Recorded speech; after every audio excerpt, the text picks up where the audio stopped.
nin xaaskiisa u furay muuqaalkeeda oo ay soo dhigtay TikTok-ga. Waa muuqaal xiiso badan ee higatan ila daawilaa dhamaadka. Waxaad ogaan doontaa wax badan oo ka qarsoon asxaabta aan u shargalay. Follow ilegna waa inoo muhiim mahadsanid. Nin markiisii hore nacbaa inuu isticmaalo aaladda loo yaqaan TikTok-ga ayaa furay xaaskiisa kadib markii ay muuqaal ee iska duubtay soo dhigtay. Ninkan oo aad uga carooday muuqaalka isna xakameyn waayay sida la sheegay ayaa ka carooday muuqaalka ee soo dhigtay xaaskiisa oo la sheegay inay iswalaaqaysay ama niikinaysay, taasna ay tahay waxa uu furay. Waxa uu u yeeray gabadha uu qabay hooyadeed iyo aabaheed, kuwa uu u sheegay in islaanta uu qabay ee ay dhaleen uu ku arkay muuqaal anshaxumo ah ee soo dhigtay TikTok-ga, taasna uusan qaadan karin.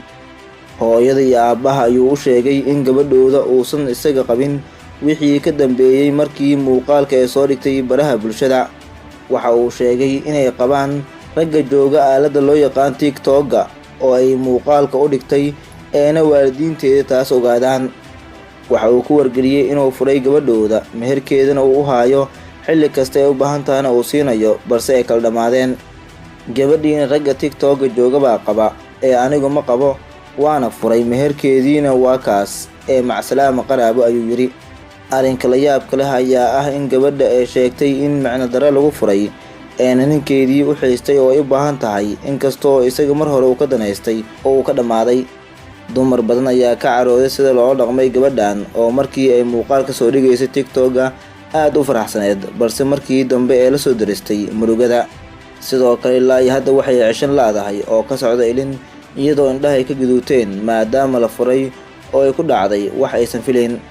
Waxa ay sheegtay in la furay iyadoo aan waxba sameynin, balse uma muuqato muuqaalka uu ninkeedii ku haysto ee carada xoogan gelisay sababtana in la furo.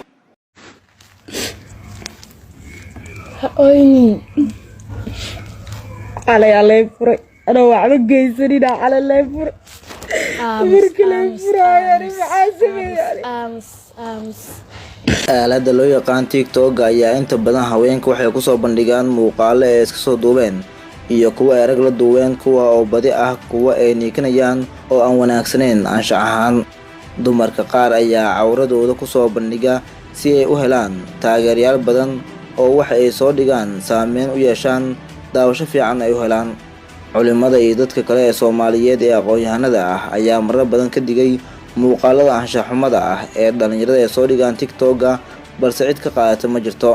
Haddaba daawada sidee u aragtaa arrintan?